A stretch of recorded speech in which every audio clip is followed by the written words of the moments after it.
যারা এবারের সরস্বতী পুজোয় বাঙালিভাবে শাড়ি পরতে চাও, আজকের আমার এই ভিডিওটি বিশেষ করে তাদের জন্য। আশা করি এটি তোমাদের সকলের জন্য উপকারী হবে। তাহলে দেখে নাও আমি শাড়িটা কি করে ড্রেপ করি।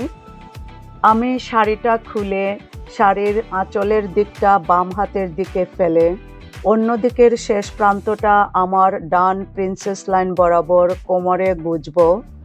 তারপর শাড়িটা পিছনের দিকে ঘুরিয়ে ডান দিকে নিয়ে আসব, যেখানে শাড়ি প্রথমে গুজেছি। এবারে কয়েকটা অপেক্ষাকৃত বড় প্লিট করে কোমরের সামনের দিকে মানে পেটের দিকে গুজবো। তবে কয়টা প্লিট করবে সেটা নির্ভর করবে তোমার শাড়ির লম্বার উপর। শাড়ি যত লম্বা হবে প্লিটও তত বেশি করতে হবে।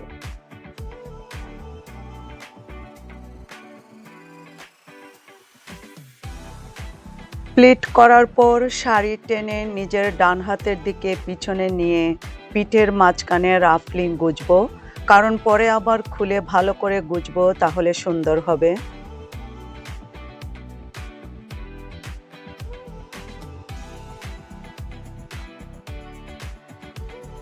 এবারে কাঁধের প্লিট বানানোর জন্য শাড়ির আঁচলের শেষ প্রান্তে নিজের পছন্দের প্লিট, মানে তুমি কত বড় অথবা ছোট চাও সেরকমের প্লিট করে সুন্দর করে অ্যারেঞ্জ করে একটা সেফটি পিনের সাহায্যে আটকে দেবে, তাহলে খুলে এলোমেলো হবে না।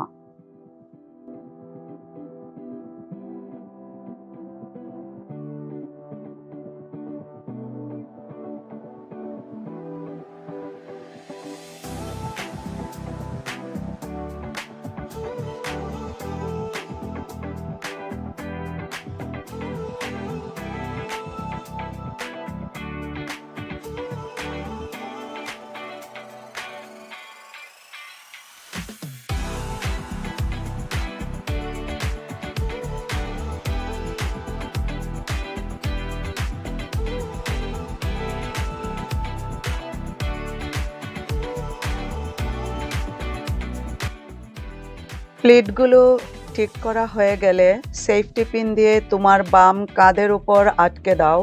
বাঙালি স্টাইলের শাড়ির আঁচল একটু বেশি লম্বা রাখতে হয়, কারণ আঁচল পিছন ঘুরিয়ে সামনের দিকে নিয়ে আসতে হয়।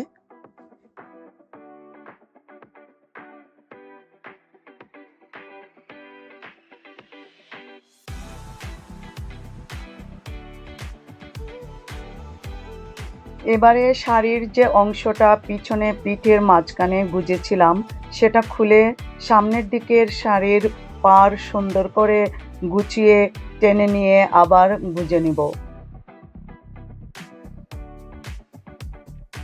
সব শেষে আঁচল পিছন দিক থেকে সামনে এনে আঁচলের শেষ প্রান্তের উপরের দিক একটু তেচড়া করে ধরে কয়েকটা ছোট প্লিট মতন করে সামনের পেটের কাছের প্লিটের ভাঁজে ঢুকিয়ে পিন দিয়ে আটকে দেব। আমার বাঙালি স্টাইল শাড়ি ড্রেপ কমপ্লিট। তোমাদের কেমন লাগলো কমেন্ট করে জানিও প্লিজ, আমি অপেক্ষায় থাকবো। সবাই খুব ভালোভাবে সরস্বতী পুজো এনজয় করো। দেবী সরস্বতী আমাদের সবাইকে বিদ্যা বুদ্ধি দান করুন এই প্রার্থনা করি।